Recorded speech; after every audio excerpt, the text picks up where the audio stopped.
To clarify the terminology, the category says someone wants to stop eating meat in order to practice restraint, but the thought of eating meat is obsessing. If this person does not give in and stays with determination not to eat meat, is this called an obsessional defilement? If this person does eat meat, breaking the determination, is this a transgressional defilement, even though it's not ethically transgressional? So you are reading someone's question and I'm answering. So there are three psychological situations are connected. But to that particular person, we can say, if you take a determination, good or bad, if that determination is helping mindfulness, you are correct. And if determination is no significance to the mindfulness, we don't care the determination. And after taking the determination, you break it and see how is the mindfulness. And without breaking, how is the mindfulness? So mindfulness is a kind of a sensor, indicator, whatever you like, whatever you do, if it is conducive for mindfulness, that we generally accept. Your determination is correct, your restraint is correct. It is not an obsession. If it's a distraction, may or may not be a obsession. So therefore, if someone can talk related to the mindfulness, we can share. Otherwise, very difficult to comprehend the situation. What do you see? What do you say? So both of the examples kind of like depend on the mindfulness that is in the mind of the person. Is that right?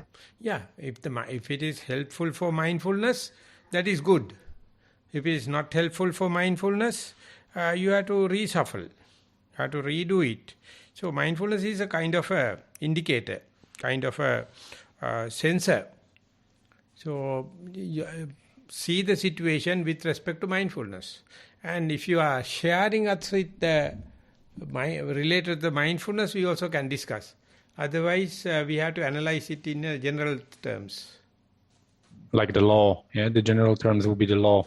Yeah, that means what is your country, what is your religion, how do you feel it, and all the kind of thing. But mindfulness gives a complete universal way of application.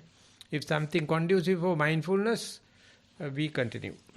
Okay, thank you. I hope it's enough also for the person who asked the question. If not, we can send more via email. And then there is another one from Anuradha. I noticed the following in my sitting meditation. I was aware of my posture sitting on a chair. The awareness rested easily on the breath.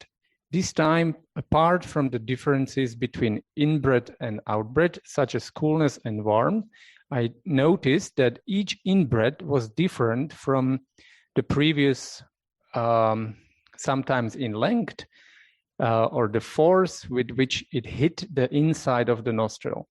The way it felt inside, namely sometimes as a straight flow or sometimes as a wave. Then there were times when two in-breaths seemed quite similar. Then the middle parts of both upper and lower lips felt as they were quivering. This was slight and then gained intensity. At the same time, I felt the in and out breath too, but not so mindful about the differences of in-breaths as I felt a pull towards watching the lips. At this stage, I felt as if I was watching the lip and nose area from outside. After a while, breath settled into a seemingly constant pattern with nothing special yet very comfortable. After a while, I felt a boredom, but it passed away and rested on the breath, which was going at a peaceful rhythm. This stayed till I mindfully opened eyes and got up to proceed with daily duties. I would appreciate any advice from the most venerable Bhante. Thank you. Yeah, this is fairly entering into this transitional period.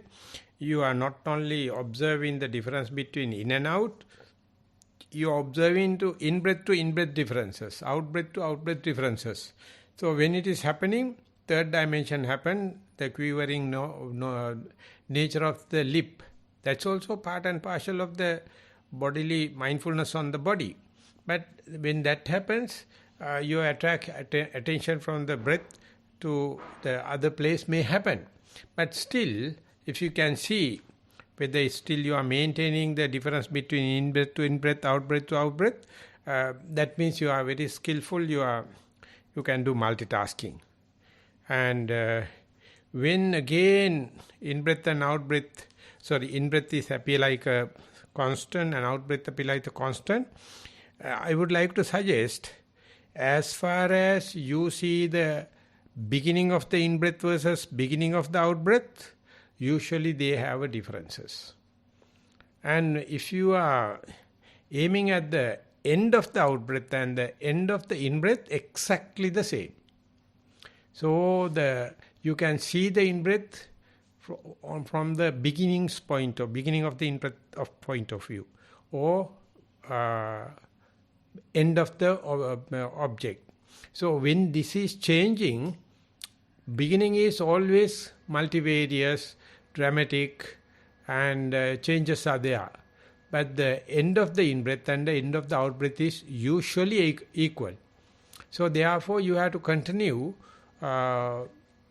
just to see whenever such a transition happen, it may be calming down of the breath, or your attention is more focused to the end of the in-breath or out-breath, or maybe your attention is gone to the lip and the quivering.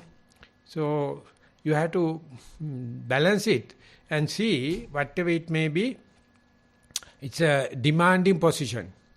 You need so much of patience. Don't arrive at a decision and increase the observation. Or rather we can say increase observation, less amount of inference, less amount of decisions, and let it happen. So imagine if you are a scientist and you observe and make a decision, next time you see the same, there may be some other changes. So that is why science is disproving the science. So we are also in meditation observe in a reductionist way as a scientist, but keep the changing nature open.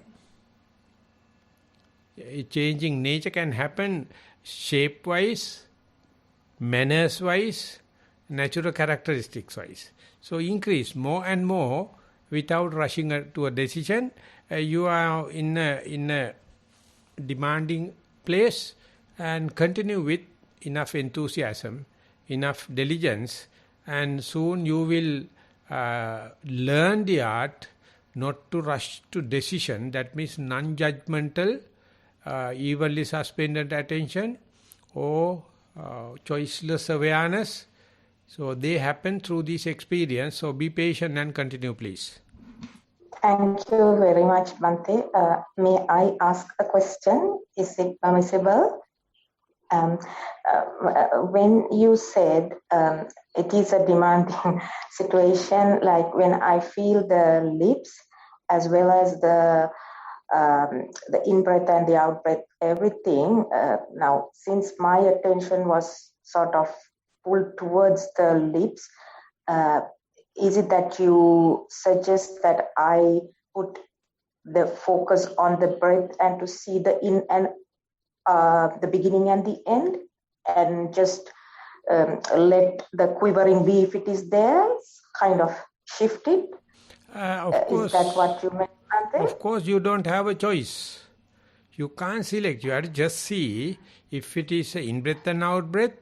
Just see, give more attention to the end of the in-breath and end of the out-breath. If the third dimension, another variable like lips happen, it depends. If that signal is prominent and conspicuous, that naturally mind goes to that.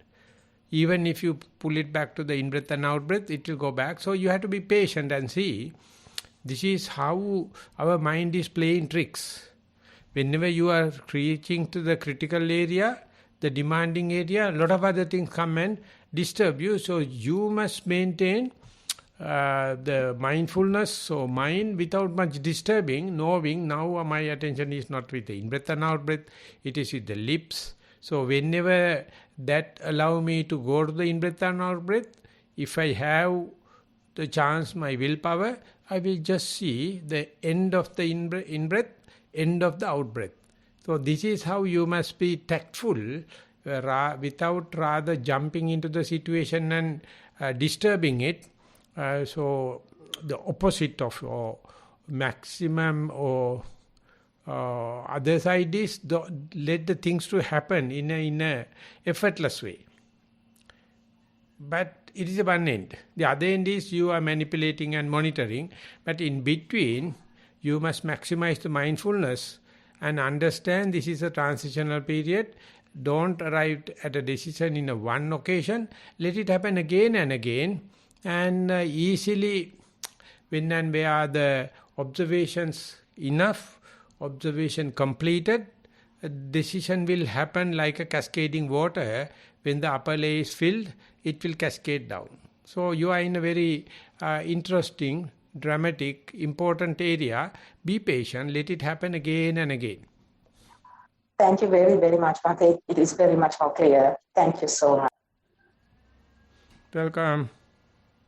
Hi, Bhante, this is Zoltan. I would like to have some questions and report some status about the meditation. First of all, I would like to ask a few questions regarding the sitting meditation. Last day I made good progress in the way of stabilizing the mindfulness. So my question is related to this initial phase of the sitting meditation. It is possible that first you need to, with the concentration or samatha meditation, to stabilize the mind, and then you move to the mindfulness by observing the in-breath and out-breath. So stabilization also not a different pace. It's also a part and parcel of your mindfulness. First you have to make body balance and observe the body mentally and give the most conducive situation. It is like before you go into the car, or before driving the car, you check whether you have enough fuel, enough water, nuts and bolts, and otherwise you are just you are not putting the car into the road if it is specifically for a long trip after resting a long time. So likewise you have to make sure that part also, you can say it's a part and parcel of the mindfulness. It is not belong to samatha or vipassana. And then easier because you get the support of the body, because body is peaceful, and then you can go into the primary object as such, not the whole body. You can reduce, you can concentrate either to the tip of the nose or to the rising and falling. If I got the question, that is the answer. Please correct me if your question is different. No, it was okay. Thank you. And my second question is that essentially 2 days ago, I needed this concentration at the beginning of the meditation to achieve some calm state. Previously, I was talking about the obsessive thinking process, which I bring in from the household life. So it seemed to me that this concentration at the beginning of the meditation was able to somehow broke or weaken these hindrances, and then the mindfulness was working better way. But today or after a few days, it seems to me that I don't need this concentration at the beginning, but the mindfulness is settling in even without this. So is it possible that I already weakened the hindrances from the household environment, and I don't need that initial concentration practice, and I can start immediately with this mindfulness? Imagine when you are stop the car in a uphill, then when you are starting again, you have to give a lot of fuel because it is onward to the uphill. But it's a flat. After stopping the car and to start again, need little gas, little oil. Imagine if it is a downfall, need no anything. So likewise, according to the ramp, the amount of initial fuel you are using is different. When you are in a meditation center, when you are in a residential retreat, all these things are working positive towards the mindfulness and the concentration. So therefore, first day, second day, third day, you find the initial energy, launching energy is less and less. That is because of the mental situation as well as the physical situation. So you must make use it for your benefit, and when the situation is different, again you have to start like a beginner. So maybe your atmosphere is good for you and the mental backup situation, or rather preparedness is good. So that is how less amount of initial energy, launching energy necessary, as I see, as I observed. Yes, and thank you. And one last question is regarding some effect I noticed, which I cannot really understand, or it's confusing to me that it seems to me that after some time in the sitting meditation, somehow the mindfulness is pulled into specific object or to the body itself, to the feelings of the body, to the pains. Regardless, if I try to observe the breathing in my usual meditation object, the nostrils, I can keep only for few or five or six in breath, out breath, but immediately it seems that it is pulled into the body, and I'm observing the feelings in the body, the pains, even the breathing from a perspective of the complete body.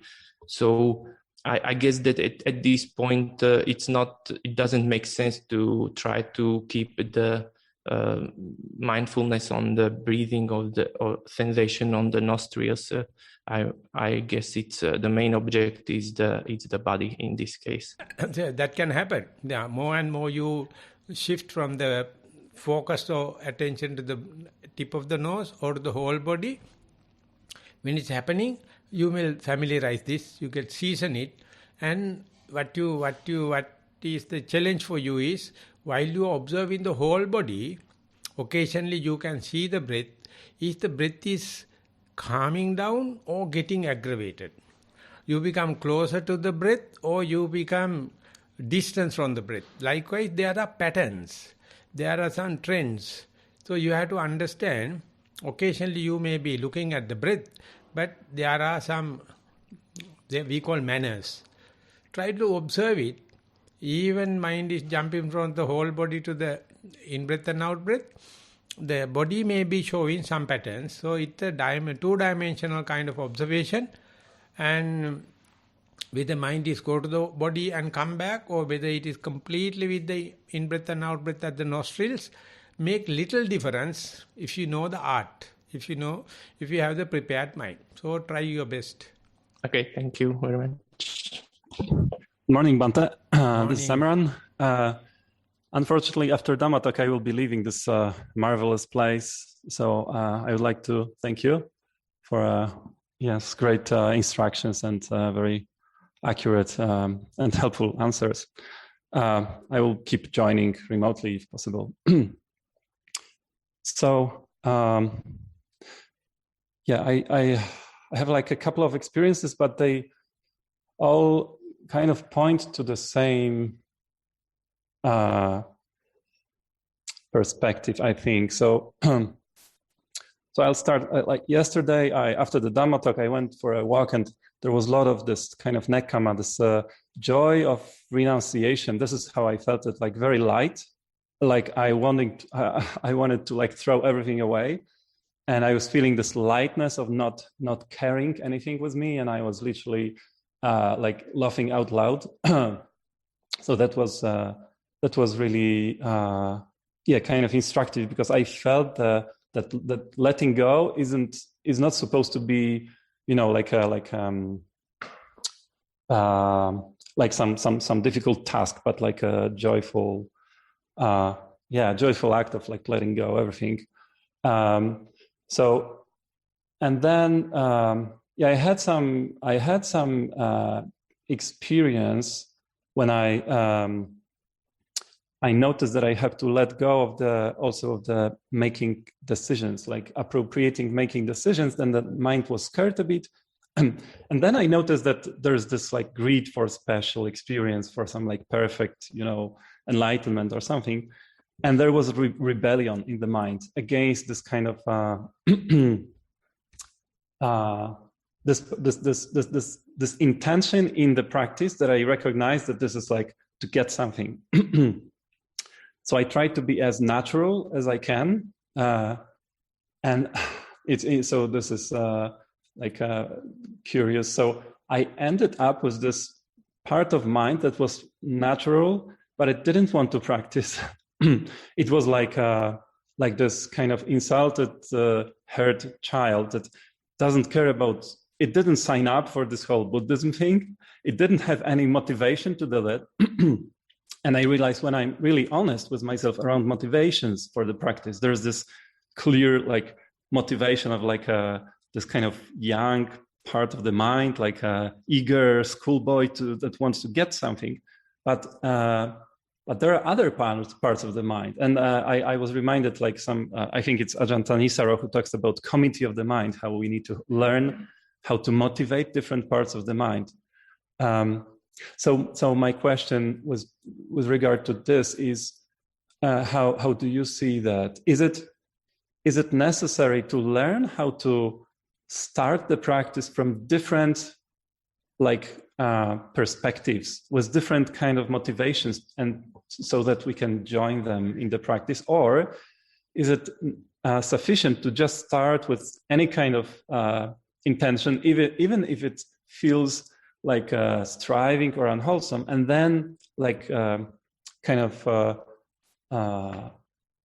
collect the mind within the practice, so to say, even if it was started with something that feels like unwholesome or like partial motivation. Does this make sense to you? Yeah, so as I gathered, you are at a time ready to let go the decision-making process. At a time, mind is judgmental. So whenever it is judgmental, it is rebellion kind, tension, the frustration and kind of thing. Whenever you let go the decision-making process, no motivation. Mind becomes sluggish-like, mind becomes bored-like. So now you are within yourself, both of them are happening, they are reciprocal each other. When you are letting go decisions, you are understanding it with the light of the judgmental mind. Whenever you are judgmental, you understand the good and bad of that kind of, because you have another option not to decide, just letting go. So this is a kind of a good opportunity, good chance. You yourself create itself, and don't rush. Just let the mind ask if you wish. You can be judgmental, and then this rebellion mind, the young mind, the tension, frustration can happen. And otherwise you can go letting go of the decision, just like letting go of things. And you don't have any motivation. Then the boredom and lethargic can happen. Have I got the point, or do you think you are referring to something else?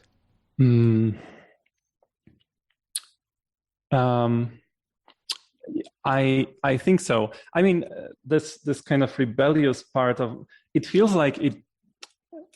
In my practice, I'm not like involving most of the time like my whole mind. It feels like this, and also on the level of the body. Yeah, I like some parts of my mind are like of the body are inaccessible, and I don't know, maybe I'm making this up, right? But it feels like there's like a conflict in the mind, and these like two parts really don't like each other, at least when I see that in this way. So I don't think it's necessarily related to the fact of letting go of the decision making. It was just like a turning point in the practice, but it's okay. Maybe to rephrase the question, sometimes I take a step back when I try to be really honest with me, so that I can practice like wholeheartedly. Like what are my motivation for the practice? What are the like intentions? And then when I discover that there's this like eagerness and this like a kind of childish, wanting to succeed in something, then there's this kind of rebellion of the other part of the mind that doesn't want to be like this. And I don't know, I'm trying to be with that attitude and trying to see how this attitude can find the different motivation for the practice. That wouldn't be so like, I don't know. That I can give the model. Usually the neuroscientists are telling left mind is judgmental, decision making, just like a boyish character, but the right mind is no judgmental, ready to accept, and you are at peace, you are contented. So within your head, both of them are living. They were already lived. Now you can understand sometimes the right side of the mind is the dominating, and there are not much of a decision necessary. You are ready to accept anything. You are ready to renunciate, and the contentment is there.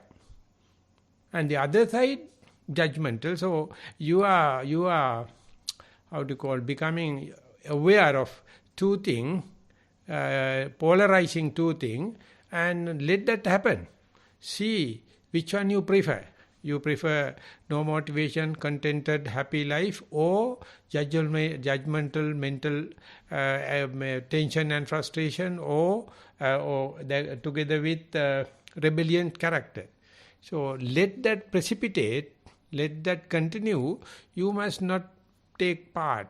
And you must observe, you must let it happen and observe like a outsider. Just like in cricket, the video camera is observing everything. Everything is been reported, so you have to have a video camera. That is your mindfulness. Okay, yeah, that makes sense. And my second question is more like related specifically to your instructions yesterday. So there was one part that my mind really liked in the morning practice, which was the quote that when the object changes, the mind is eager to interpret this as a lapse in mindfulness. So I try to apply it to Anapana, which for me is really difficult with closed eyes, because very quickly this habitual like closeness appears, and I think I reject some subtle sensations, and it always gets tighter and tighter. So I noticed these the change in the mind, and I was like including these hindrances in the observation, and then I noticed that sure, the breath is there. It's just tighter because there's this change in the mind. So the mind is changing, so the breath is changing, because the one depends on the other, but nothing wrong is happening, right? So there could be normally this judgment that there's lapse in mindfulness, but I could also see that even when the hindrance appears, I can see that there's no loss. There doesn't have to be loss in mindfulness when there's a right view. So that was really interesting, because I could include more and more and just see something that normally I would feel as a really striving and bad meditation. I was able to like expand the mind and the object of the observation. So both the observing mind and the breath, and like seeing how obviously they change all the time. So that was like this more and more feeling of this like kind of over reaching flux. But then I felt that there's a limit to the how far I can get with the expansion of this flux, and it has to do with this like tension.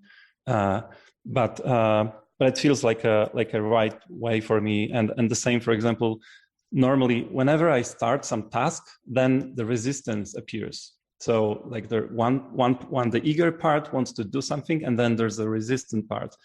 And today I applied the same learning to this, and when I was writing something, and I just noticed that seeing this as a resistance is a problem actually. So I try to like expand. I don't know how to call it. Like keep writing, but instead of resisting this, like keep learning from this and including this, and I started to feel like more the body better. So it feels like it's a good direction for me. So that means you know how to love hindrances. You know how to love obsessional kind of defilements. Then you are better off. Your mindfulness is above and everything. Whether it is not with the primary object, not only with the hindrances, whatever it may be, mindfulness is riding the wave. So, it's like remembering. Sorry. Yeah, it is the way the Malunkyaputta Sutta is developing. So far we discussed about the beginner's mind and the advancing mind. Now the Buddha and the Malunkyaputta come to the next episode, what will be the advanced mind. So just wait and see. We have a few more days. Be patient. Okay, I will try to keep up from my household, because I have to leave after Dhamma talk. But yeah, we'll do my best. And again, thank you very much. If I'm not able to join later. Good, welcome. I can't hear. Nepočujem. Zdravím vás, Bhante. Yeah. Hello, Bhante. Yeah. V mojej meditácii pri chôdzi sa sústreďujem na pozornosť, venujem chodidlám, ale in the walking meditation I'm focusing my attention on soles of the feet. Good. Dobre. Ale menšiu polovicu toho času sa mi stáva, že sa mi pozornosť ako keby rozdvojila na predmet, ktorý ma vyruší. But actually what happens is that my attention is kind of divided into the things that are disturbing me. Yeah. A niekedy mi úplne uskočí. And sometimes the attention is completely lost. Ja si to všimnem a vrátim pozornosť zase na chodidlá. I recognized it and I bring attention back on the soles of the feet. A pri meditácii v sede, posledné 3 meditácie som venoval pozornosť nádychu, návrchu. And in the last 3 meditations, sitting meditations, I paid attention to inhale and exhale on the rise and fall on the belly. Okay. Chcel som pozorovať, ako sa ponorím do toho dýchu. Už sa mi to párkrát podarilo. I wanted to observe how I plunge into the breath, and I succeeded a few times in the past. Okay. Ale posledné 3 meditácie, akoby ten dých bol, akoby som pozoroval to brucho cez sklo. Nedokázal som sa do neho dostať. But last 3 meditations, what happened is that as if I was observing the breath through a glass, I was not able to merge with it or get into it. Good. Okay. Dobre. So, Lucas, what is his name? Ako sa voláš? Spelling? A-K? Milan. Prosím? Spelling? Milan. Milan, M-I-L-A-N. Okay. So, Lucas, help me. He says while he is in the walking meditation, his attention is on the foot or sole, but distractions are there. Sometimes he completely lost. But again, he reported the mind he can bring back to feet. How do you know the attention came from the distraction to the feet? What is the witness? How can he verify? Spomenul si, že v meditácii v chôdzi je tvoja pozornosť na chodidlách a keď si všimneš, že myseľ je rozptýlená, tak si to uvedomíš a vrátiš pozornosť späť na chodidlá, ale ako si môžeš overiť ako si istý, že si opäť pozorný na chodidlách? Tým, že nepozorujem nič iné. By not observing anything else. So that is something, a negative kind of answer. Yes, it is valid. How do you know it is now back to the legs, back to the soul? What are the touch, what are the experience, sensation, clue, as to say now it is back home? I am repeating the same question. Čiže opak, toto bola akoby negatívna odpoveď v zmysle, že si niečo poprel, ale potom, kebyže máš niečo potvrdiť alebo popísať, že čo pozoruješ, že zopakujem znovu túto otázku, že kebyže máš povedať, že čo presne pozoruješ. Presne pozorujem dotykové body, chodidla so zemou. To be precise, I am observing the touching points of the sole of the feet with the ground. Good. So he has to say he is touching the heel, he feels hard, he feels soft, he feels heat. Likewise, if he can give the sap, give the juice, give that real touch, then the report will be very, very successful.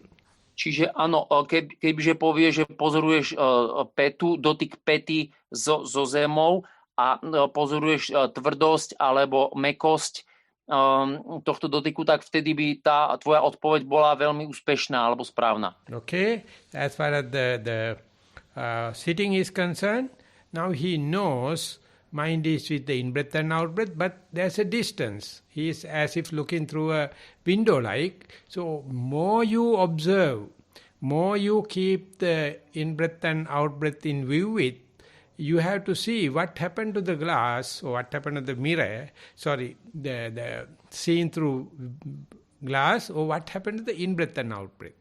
So this is a good planting, settling, but you have to keep on observing, then he can see whether you come more and more close to the in-breath, whether the in-breath is changing or exactly the same, is the glass also permanent there or changing like, please ask him to continue and observe and report whenever possible. A v meditácii v sede si hovoril, že pozoruješ nádych a výdych, vstúpanie a klesanie brucha, ale že máš pocit, ako by si sa pozeral cez okno alebo cez nejaké sklo. A teraz ja by som ti chcel požiadať, aby si v tom pokračoval a aby si bližšie všímal, že či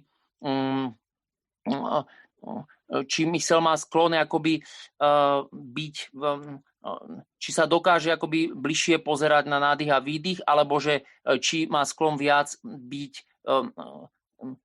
ako sa mení, alebo ako zažíva to pozorovanie alebo zažívanie skrz to sklo, čiže skúsi toto viacej všímať. OK. V poriadku. Ďakujem, Bante.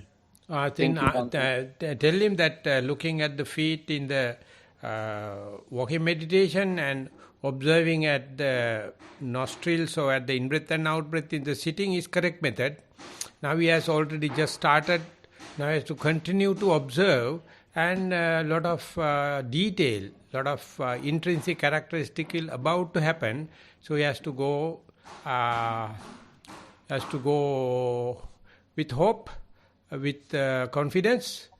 So next report will be better than this one, hopefully. Čiže je to správna metóda, toto pozorovanie chodidiel pri meditácii v chôdzi a pozorovanie nádychu a výdychu na špičke nosu alebo zdvíhanie, klesanie v brucha v meditácii v sede. Ale potom je nevyhnutné sa viac zamerať na pozorovanie detailov, či už v meditácii v chôdzi alebo pri pozorovaní dýchu v meditácii v sede. Keď sa viac bližšie zameriaš na pozorovanie týchto detailov, tak potom tvoja odpoveď bude akoby presnejšia. Right. Ďakujem. Thank you. Ďakujem. Lucas, you must teach me how to say thank you. Yes, you are right, Bante. Ďakujem is thank you. Ďakujem, Lucas. Okay, again. So hello, Bante. This Hi. is Michał. So this is last day of retreat for me as well. I'd like to give a report for like past day and today, early morning. So yesterday the need for sleep subsided. I mean, I have to take a little bit of food during the lunch, so there would be no, so I wouldn't overeat because the food portions here are pretty large.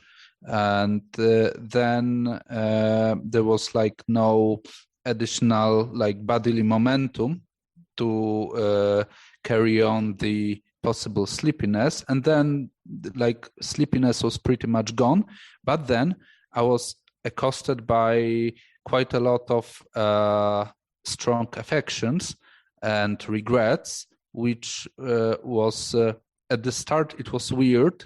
I mean, it happened during the walking meditation and sitting meditation. At the start, it was weird that there is so much of them, because my sila in the household life was pretty okay. So it was like regrets.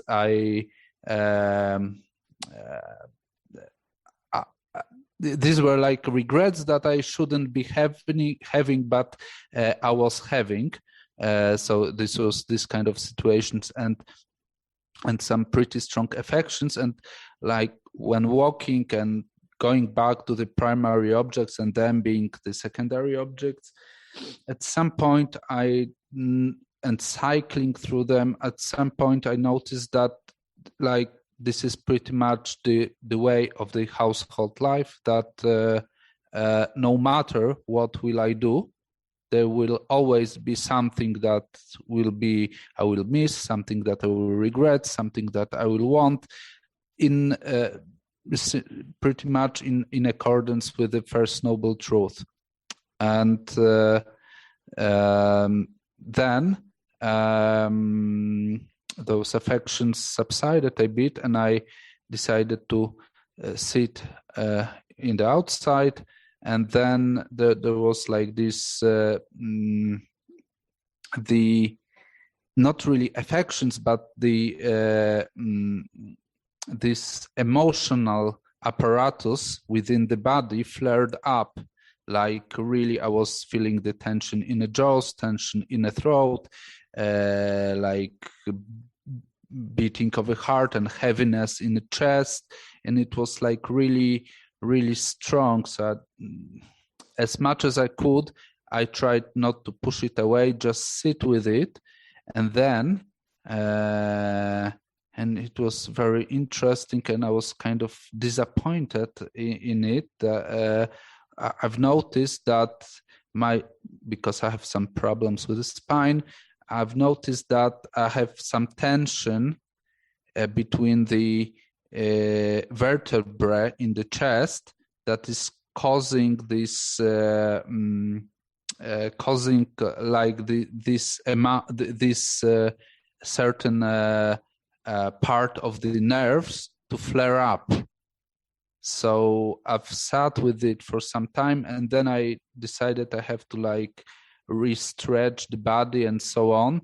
So just to put the spine at ease. And then when I did, this flaring up subsided. So this is the first part. Okay, and the second part. Now let me just share with you.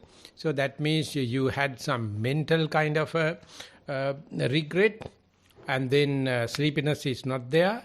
Once that is gone, the physical kind of a thing, you get the tension in this place and that place and kind of thing, and you are going through. That means you are not self-accusing, you have the self-sympathy, and bodily expressions you appreciate. You are not going to suppress them. Oh, this is the way you are understanding slice by slice, and you are utterly within yourself. So I would say mindfulness is really, really working. That is how you can go through it. And let it happen again and again, then you will develop the mastery. You will season it, and you will be happy to have it without much of affection, without much of weirdness. You can easily understand, hopefully. Okay, we are moving. We can go ahead. Yes, and And the second part is for today's yagi job, where I was loading the straw onto the truck bed with a pitchfork, and I was at the same time observing the soles of the feet, and then I so that I can like expand the mindfulness as well to the hands simultaneously, because there was like very hard object within my hand, so it was easy to be mindful of that as well. And then I noticed that I can be mindful of the breath while loading the straw and like going through different bodily postures, and at the same time being mindful of soles of the feet, of the pressure on them, how the feet is planted on the soil, and about the temperature on the feet that is changing according with the movement. And then so that I can be as well mindful of whether the breath I'm taking is a long breath or a short breath. Most of them were the short breath. I took one or two of long breath as well, so to know the difference, what it would be like. But it was like the first time here now during this retreat when I was able to observe the whether the breath is long and short, like without that without that distorting everything else. So that is how we make use mindfulness in day-to-day activities or while doing our duties. And once you develop that in the complete conducive situation in sitting meditation and expand a little to the walking meditation, they can use it for other works also. So therefore you have integrity. You have inward like attention rather than outwardly. So therefore you love yourself. You make a friend with yourself. So these are very good characters. Turning point, usually these things happen only for children. Elderly people think, no, I can't change my character, I am so and so. But it is not so. If you observe mindfully, you are rejuvenating, you are reborn. Very good that we are sharing it with other meditators, and they also will get the benefit. Thank you, Bhante, and thank you for your sharing of Dhamma. Sadhu, sadhu, sadhu. Yes, Jan, finished. Sorry. Yeah, Dulmini has raised her hand. So, Dulmini, you can ask a question. We still have a few minutes. Yeah, okay. Thank you. Telon Sannai Bhante. Well, I'm an outdoor person, so I love walking meditation. When I'm not doing anything, my mind goes to the body, and I know that I'm alive because there's a low voltage current type of a thing flows through the body. And initially, something passed from left side of my head to the right, and it happened for a few weeks. It was like emptying. Left side is emptying, like I felt like that. And now that has stopped. These days, what I am experiencing is back of my head.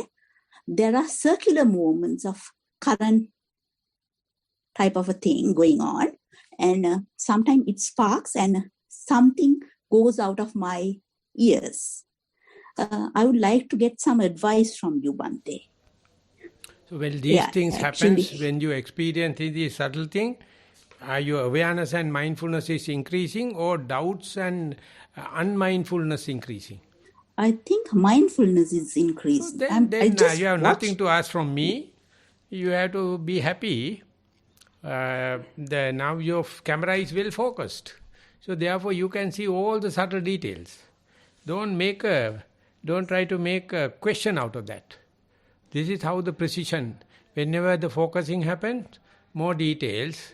So more you keep that span for longer time, you are still another kind of dimension is going to happen. So appreciate it, continue with the quantity and quality, and one day you will come to the maximum of your human mind. We are using only a fraction of it, maybe 10%, less than 10%, 2%, 3%. When it's expanded, unbelievably it is wholesome, skillful, well geared or well zoomed. So expect them to happen. Continue, please. Thank you very much, Bhante. Thiruvan Saranai. Thiruvan Saranai.